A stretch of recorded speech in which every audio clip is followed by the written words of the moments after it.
తెలంగాణలో రాజకీయం వేడెక్కింది. ఇటు అభ్యర్థుల నామినేషన్లు, అటు నేతల ప్రచారంతో ఎన్నికల కోలాహలం నెలకొంది. గెలుపే లక్ష్యంగా, ప్రత్యర్థుల ఓటమే ధ్యేయంగా ముమ్మర ప్రచారం చేస్తున్నారు నాయకులు. ఈ శుక్రవారంతో నామినేషన్ల గడువు ముగుస్తుంది. వచ్చే నెల 13వ తేదీన పోలింగ్.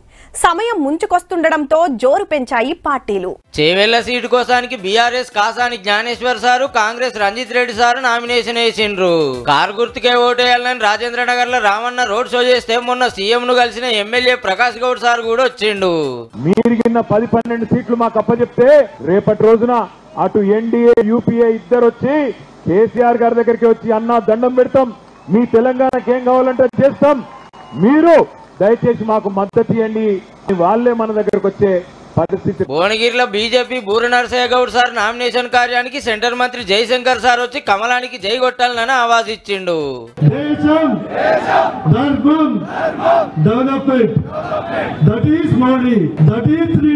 బీఆర్ఎస్ టికెట్ మీద ఆదిలాబాద్ లో ఆత్రం సక్కు సారు, మహిబాద్ లో కవితక్క కాగితాలు ఇచ్చిండ్రు కలెక్టర్లకు.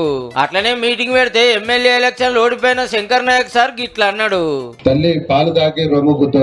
నన్నే అంటుండని ఇటున్న ఎమ్మెల్సీ రవీందర్రావు సార్ గరంగానే కవితక్కలేసి మైక్ గుంజుకుంది.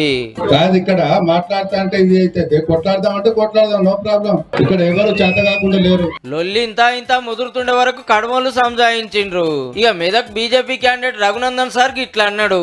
ఆ బంధం విడదీయరాని బంధం. ఒక నారానికి కాంగ్రెస్ బొమ్మ అయితే బీఆర్ఎస్ అనేది బొరుసు, అవి రెండు అట్లే కలిసి ఉంటాయి. కానీ దురదృష్టం ఏంటంటే పైకి వేసినప్పుడు కింద పడితే ఒకటే కనబడుతుంది నీకు. నల్గొండల కంచర్ల కృష్ణారెడ్డి సార్ జోరుగా జులుస్ తీసుకుంటూ వచ్చి నామినేషన్ వేసిండు కార్ టికెట్ మీద.